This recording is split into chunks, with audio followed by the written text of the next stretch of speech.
Hello and welcome to the Drupal 9 department website training video. In this video, I'm going to go over all of the changes between Drupal 7 and Drupal 9. There really aren't that many. There's just a few little things. They're very similar environments, so a lot of this will be a refresher. There should be some time codes on the side there if you want to skip around for specific items, specific refreshers. The main differences just have to do with some of the email linking and how we add images to basic pages. Other than that, it's all very similar. Worth watching for a refresher, but if there's specific items that you want to jump to, you can jump to the time codes on the side there. So let's get into it. So this will be the Drupal 9 training video for your department website. So I'm just going to be operating off of the baseline page, which is just kind of a template that we use to make the other pages. So this would be your department name. And then what you want to do to log in is just do /user. So from here, you just log in. Now, this will be changing. We'll be using an OAuth, so where you see sign in using Microsoft 365, that'll let you log in using your SaintFX credentials. We're just still getting that configured. So right now, I'll just be using a local login. And you're in here. So then you have your admin bar up here. Content, structure, configuration, help, all that. And then in order to log out, you just click log out there. So that would be how you log in and log out of your department website. Now from here, you can just click on your department title or the logo image there, and that'll take you to your home page. So a lot of this will be very similar to Drupal 7. There's not a whole lot that's changed much. One thing that is different here is from your home page, you can just click the Edit tab here, rather than where you would have to click here and navigate directly to what was being used as the front page. Now you can just click Edit from right here. So you can click that to get into Edit your front page. Now, with editing your page, you have your title here. That'll be what shows here, and that'll be what shows right here. And then you have your teaser image. So a lot of pages just use this image of the campus. The teaser image is 1140 by 400. So using an image about that size would be ideal. And then you can use as main image banner. Now you don't want to use that on your home page. I'll show you. If I click use as main image banner, and promoted to slideshow. So promoted to slideshow will just show it on the slideshow on that front page there. And the slideshow only appears on that page.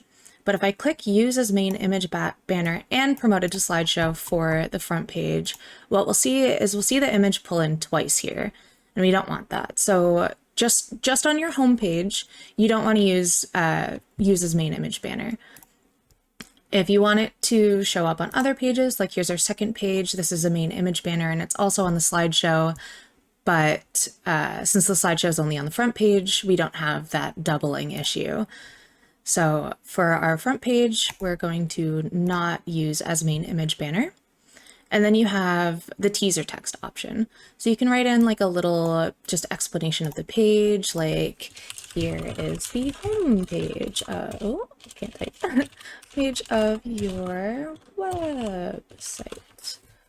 And then if I click save there, now we'll see a little teaser text right there under the department. So some people will use like photo credits there. If you have like an image somebody took of like people in your department, you could say like photo credits to this person. So that's what you can use that for. Now, after those fields, you'll see image attachment and file attachment. So image attachment is one of the things that's a little different from Drupal 7, so I'll get more into that. File attachment should operate the same way. You can select a PDF file, you just click choose files, it'll open your file explorer. So you would just choose a file. I'll see if I have any just kind of, yeah, there's a little PDF I have. So you can upload your PDF like that. You don't need to click an upload button or anything. You just choose the file and then it's there. You can do the same with images, but there's a different way to add them into your body now. So with image attachment, it's different now. We'll jump straight to that. There's this button here in the toolbar for the CK editor that is image.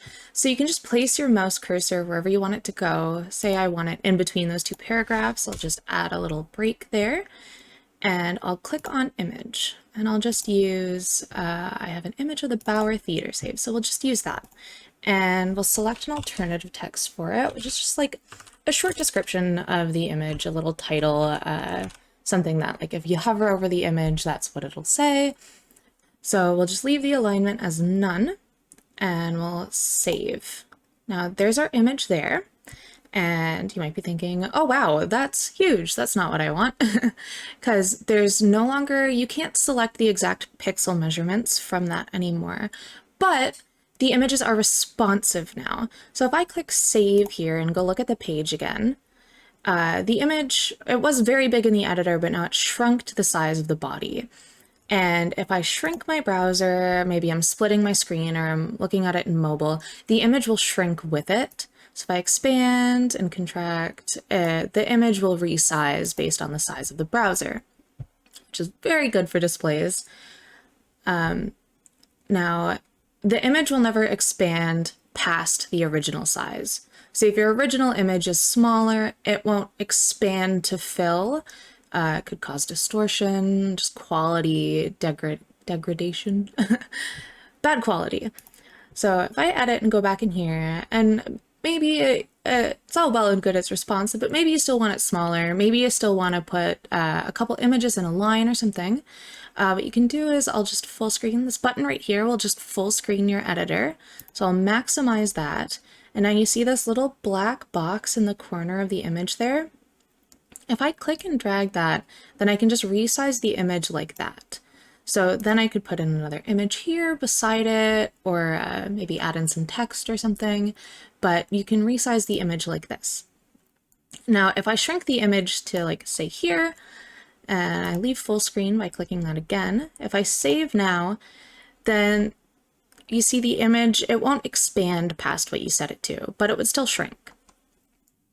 So that's images in Drupal 9. I think it's a lot easier to just kind of do it like that rather than uploading. Pretty straightforward. Oh, and you can also, there's this button here, which is clicked and drag to move. So if I put the image in the wrong spot, maybe I want to put it down like here, I can just click and drag and put it there. So we'll just move that back up, get rid of that break I made. But that is pretty much everything you need with images. We'll go over linking in a second, but if you wanted to link an image, you could just click on it and then click the linking button. So say you wanted that picture of the Bauer Theater to link to the Theater Antigonish website. You could just click on the image and put in a link like that. I'm not going to do that right now, but that's how you would do that. So now you've added an image in. You know how to do that. Let's go over the other buttons up here. So this right here, it'll show you the source code. We really don't recommend you go into the source code unless you are familiar with HTML. It's just really easy to break things. If you start moving stuff, you can see how many like different tags and stuff are in there just to do one little thing. So we don't recommend going in there unless you are familiar with the code. After that, we have our copy and paste options. So if I just highlight some text here, I can cut, copy, and these are the pasting options. Now, a lot of modern browsers, they won't let a toolbar access your clipboard. So if I were to click paste, it would bring up a prompt that says to use the keyboard command for it, the keyboard shortcut. So we recommend using paste as plain text because sometimes pre-formatted text doesn't look the greatest. So say I wanted to paste, try to click paste as plain text, the browser won't let me do it. What you would do is just Control-Shift-V, and that would paste as plain text. And to just regular paste is Control-V. It looks the same right there because that's not formatted at all. But that's what you do for that. I believe with Macs it's Command instead of Control, but this should give you the correct prompt anyway. But it's just whatever button a Mac has in place of Control, which I'm pretty sure is Command. Then after that we have linking. I'll circle back to linking and go more in depth there. Same with video and table. We'll go over those in a second. Now this is insert a horizontal line. You may have seen some websites with this before. It just inserts a horizontal line that spans across the body. So if I wanted to break up these two paragraphs, maybe they're about different topics or something, I can just insert a horizontal line to make that little break. And then this button here, I believe that's the omega symbol, but it's for special characters. So if you have a name with an accent and you don't know how to do that straight on your keyboard, I know I don't know all the commands for special characters, you can just click on that and it'll bring up this window here. You can click whatever one you want. It has all the regular ones too. But if you have a different keyboard or something that might be missing buttons, you can click things right there, plus all that and all these like special accented letters. There's the trademark symbol if you wanted to trademark anything. So you can select one of those and it'll just add it right into your body right there. And if you wanted a lot of them, you could just copy it and paste it. And I just use the keyboard shortcuts to do that there. So if you have a lot of things to add in there, you can just copy that instead of going right into this every single time. Now I showed you this already. This is the full screen. It'll just make the editor the size of your browser. It's handy if you're doing a lot of typing all at once, or there where you had the image really big. And then we have styles. Styles isn't really configured. It's for, you could select different fonts from it, but we're gonna just be using the regular font. And then right here where it says normal, that lets you format, say like a heading. So I could highlight that and from normal, click on heading, and I'll just like make it big and bold. And there's a bunch of different ones there. So you can select all those and format it as the cool Consola's font, but mostly you'll just be using the headings in normal. There's that. Next is show blocks.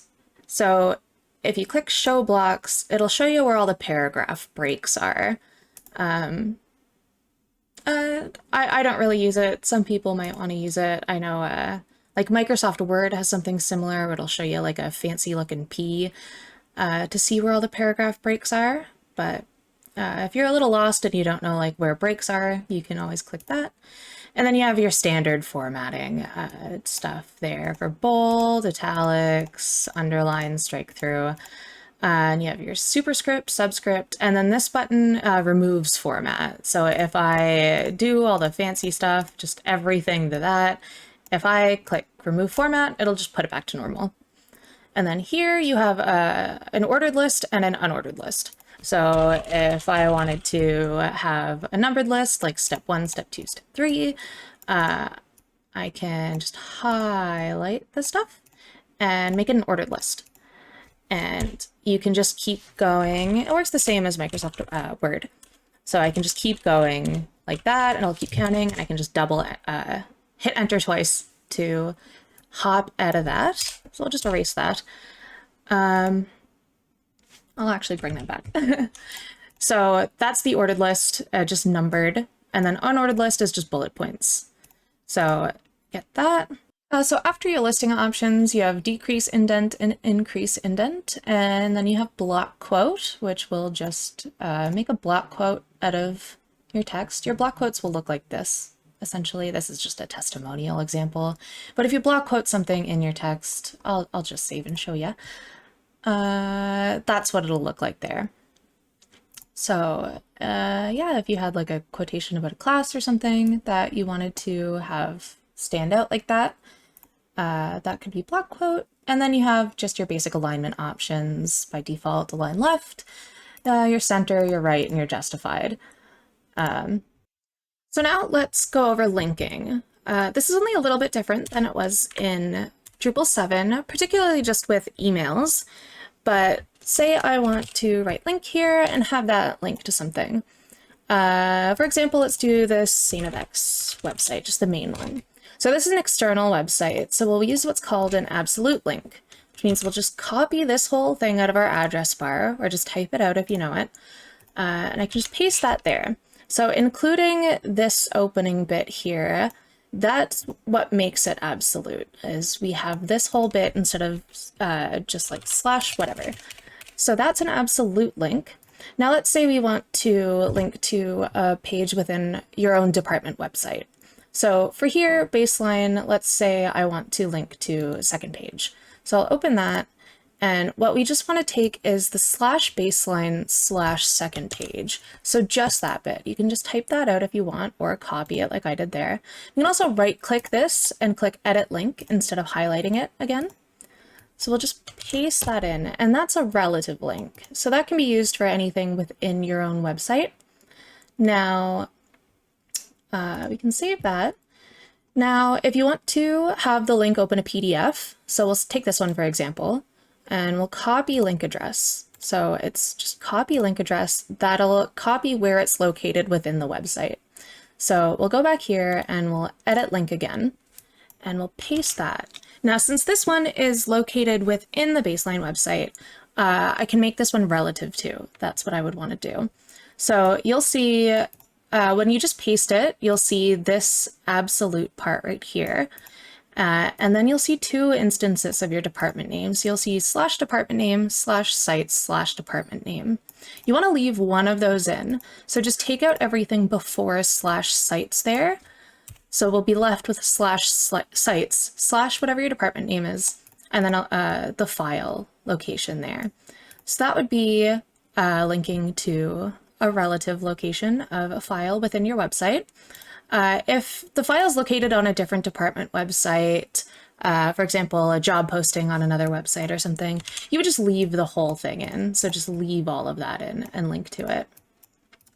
Now, where a big difference is with emails. So where before there was just an option to do emails, now what we wanted, not Gmail, Xavier.ca, keep it consistent.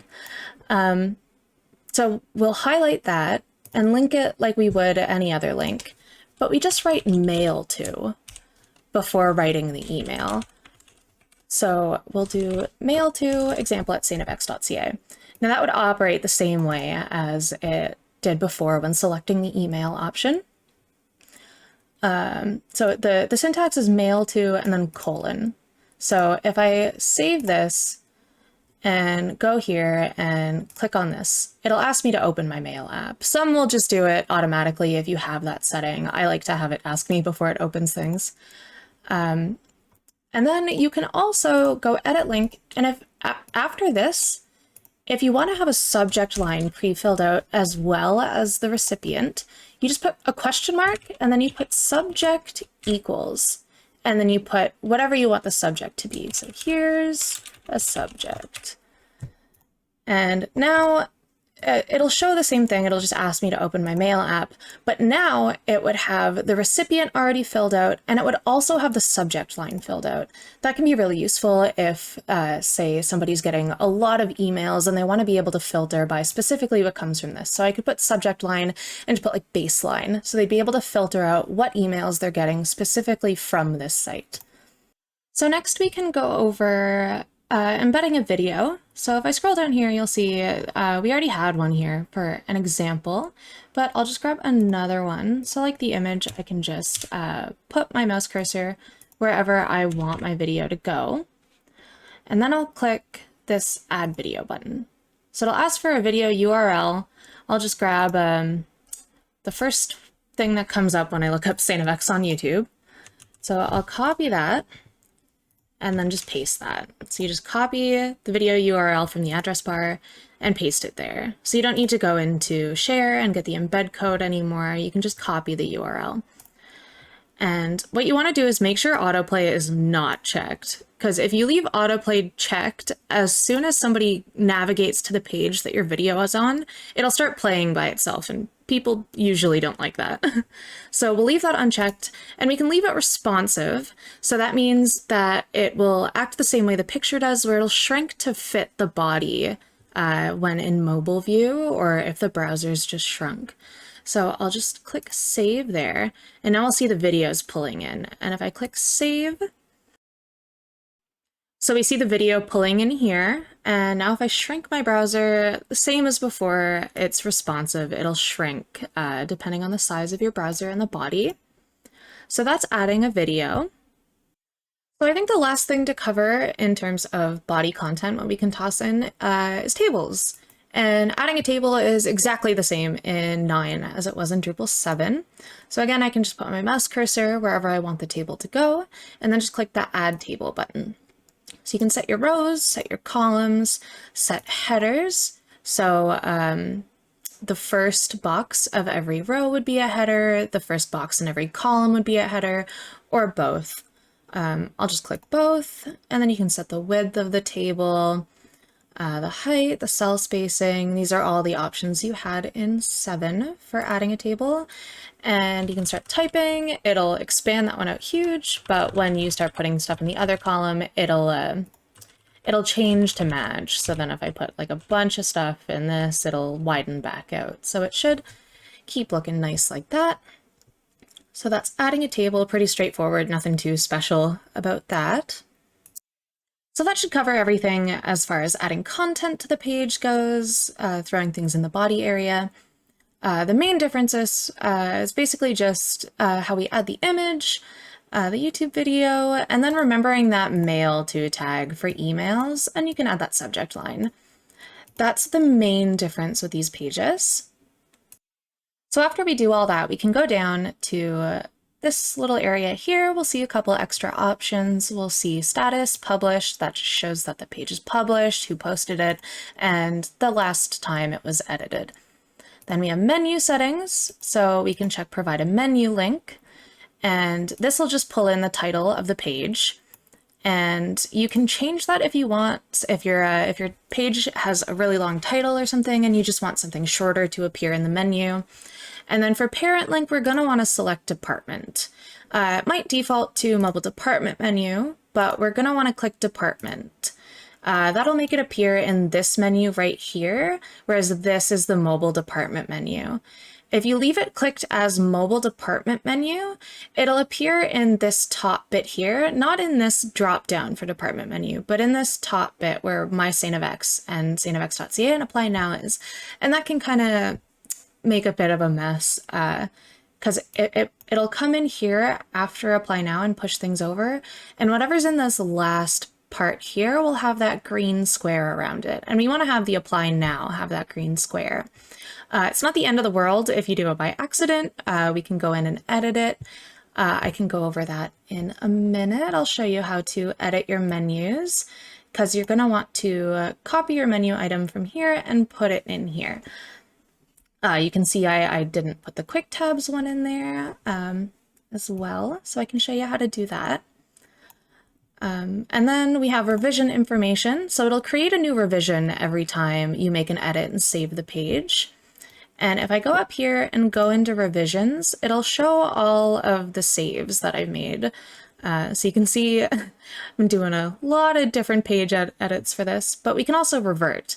So if you click on revert, it'll go back to that previous version of the page. So if you make a change and you don't like it, maybe you uploaded some broken images and you don't want to fix it and just start over, essentially, you could just go back to a revision. Like you can see I did a revision here earlier. And we can go back and see that we also have URL alias as an option. So most pages will generate an automatic URL alias based on the title of the page. So this is called department. It would automatically alias it as just /baseline/department, because you can see up here /node/71 is what it would be otherwise without an alias defined for it. And as we just prefer to have them with some nice clean names instead of node numbers. So we can go down, it'll generate an automatic alias. You can change it if you don't like what it suggests. Maybe it's leaving in like little words like as, and you want to leave it, you want it to be cleaner and shorter.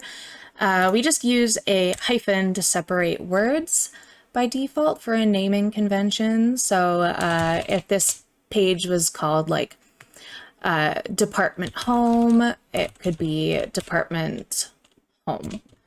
But I will just leave it as /home because whatever has the alias of /home will appear as our home page. Some home pages might not be set to /home, they might be set to like /front page. Same deal, whatever is your home page, so whatever, if I click baseline, whatever appears here for edit, whatever that alias is the alias that's set to be the website's homepage. And finally, underneath that, we just see published as a checkbox. And if we want to unpublish, we just uncheck it. And that's so people can't see the page. Maybe you're still working on it and you don't want anyone to see it until it's done. Or maybe it's outdated and you want to take it down while you do some edits. You can just unpublish it and then access it through the content area. For adding a new page, we'll do adding a new page, and then I'll do an example of how the menus work. So I'll go to content, and then you just click add content, and you navigate to basic page. Same for if you want to add a person. This is the same process, or any content item really. So I'm going to add a basic page, and we're just going to make this example page. I'm not going to bother adding anything to it really, because we're just going to use it for an example with the menus. So I'll just scroll down to here, and I'll go to URL alias, and this shows blank, but it still says generate automatic URL alias. A lot of the times, if this appears blank, it's still going to generate an automatic one. So if I just click save here, it'll automatically make that example page. So don't freak out if that's blank, but you can still edit it if you want. You could just unclick that and then change it. So I'm going to go into menu settings, and I'm going to provide a menu link, and I'm just going to show you what happens if you leave it set to mobile department menu, which this one defaulted to. So I'll save, and now example page is where that green apply now button is, and that's not what we want. So we're going to go back in, and we're going to switch that to department here at the top and save. So now it's in our department menu. And if we want to go in and edit the menus, we go structure and we go menus. So you're going to want to go in here to department menu. That's where we put it. And now you see it here, and we can just click and drag to reorder them. And if you want one to be a parent of the other, say we want example page to appear under second page, we can just push it in there, and then it would appear, if I go back to site, it would appear as like a drop down under second page. So I'll just go back into editing menus, and I will go menus, department, and we can just click edit on this.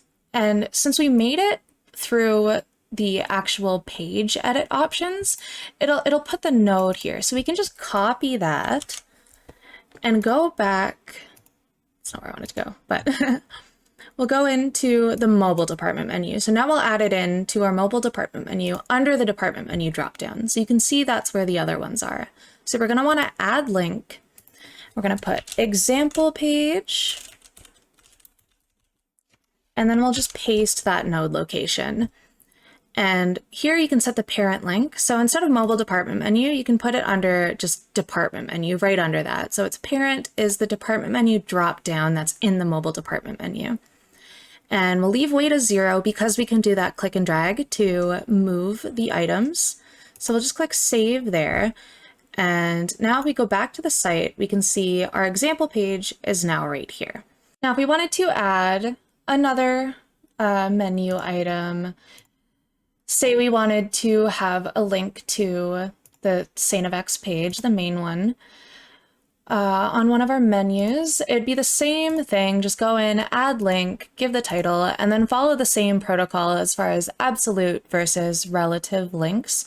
So for the main Saint of X page, we would put the entire URL there because it's an external site. You can also link to PDF files if you want to have a menu item just straight to a form or something. So we don't need to save that or anything. So I'll just go back to site and now I'll take a look at the faculty and staff, the department faculty page. So I'll click on that and we just have some, fake people built out here. So on this page, it is built out so that we have faculty and administrative support separated. Some sites use this, some sites don't. So yours will probably look different than this. Obviously, you probably won't have John Smith as one of your faculties. But this page itself is a view. So you can't edit this directly. If you wanted to add somebody new, like I showed before, you go Content, and then add content, or you can click shortcuts and there's one quickly to add content that'll take you right here. So if I wanted to add another person, you go full name, first name and last name are used for sorting, and then the categories. This is all the same as it was in Drupal 7, so it should look very familiar and straightforward. That's how you would add a new person. So you can't edit this directly. You'd have to make a new person and then by that content existing, it would pull in to this page. And then you can go in to John Smith and edit him directly once you click on it. So you edit here, and then if you have anything to update, maybe some new recent publications, anything for this, you would just go directly to the page for that person from here and edit it. Now, I think one of the last things to go over is the Contact Us block. So you can't edit this directly from here, from another page. And there will be icons here. We're just having an issue where they're not pulling in at the time I'm recording this. But there are little icons that will be there. So to edit this, what you want to do is go into Content, and you can find the Contact Us block, and you can also search by title. So if you have a lot of pages and you want to find something quickly, you can search like that. So you go to Contact Us there and click Edit. And now you can go in and change if there's an office number that changes or your phone number is different, something like that. You can go in and just edit that here, click Save, and it'll change here. I think the last thing now is just quick tabs. So if your site doesn't use quick tabs, thanks for watching. But here I'll just quickly go over quick tabs. If you use them, you're probably familiar with them. It's the same here as it was in Drupal 7. So I'll just show you, I have this example quick tab built out. I just put in the Contact Us block and an example. So if you want to add another page, another item to the quick tab here that doesn't already exist, you could go in, add content, basic page, and I'll just make it example quick tab 2. And I don't need to really add any content. I'll just say hello in the body just to show that there's something there. And I'll save that. So we have that built out. And now I want to click Edit again and get that node ID right there. So it's node 176. I'm going to copy that. And we're going to go into Structure and we're going to Quick Tabs. Now we can go into Quick Tabs example. That's the one that I have built out. And now edit, and we can add a tab and put example 2. And we want to click node because it's a page. And then we'll just paste the node ID that we got there earlier and click save. And it'll save. There we go. And I'll click back and go to our quick tabs. And we can see now example 2 is there. So you can do that for any page if you wanted to go in and add in like the second page here. You could go in, click edit, grab that node ID and toss that in there for the quick tabs. So from here, I just did another little thing off screen to show you. So I just grabbed the node number here for second page and the node number here for John Smith, just to show you how you can put a quick tabs instance inside another quick tabs instance. So if I go back to structure and go to quick tabs, you'll see I made the nested example here. So when you add a new quick tabs instance, you name it, and you need to make sure that you click accordion for the render. It will probably default to quick tabs. That won't display correctly. We use the accordion. So you select that, you make sure it's collapsible so that you can close the items. And just leave that to auto, that's fine. You can select default tabs, so one of them will be open by default. If you select none, they'll just all be closed by default, so that's fine. And you can see I added in the second page here and that node, and John Smith here and that node to identify him. So that's already saved. I'll go back. And now if I go into Quick Tabs example, you'll see that I added in another tab here, selected that the tab type is Q tabs, and the nested example is the Quick Tabs instance. There's only one other one, so it just defaulted to that. If you have multiple, you can just select which one you want from this drop down. And that's already saved, so I'll just go back and show you now. If I go back to site and I go to Quick Tabs, you'll see that now there's also that example page that we added in that just says hello, and there's the nested example here that shows all the content from the second page and all the content from John Smith's page. So that should be everything for Quick Tabs. If you want to add an entirely new Quick Tabs instance on a new page, that is something that you would have to contact IT for, as it involves going into the block configuration. But we can do that if you need to add one. Most sites already have them where they need them, but if you need to do that, just know that you can.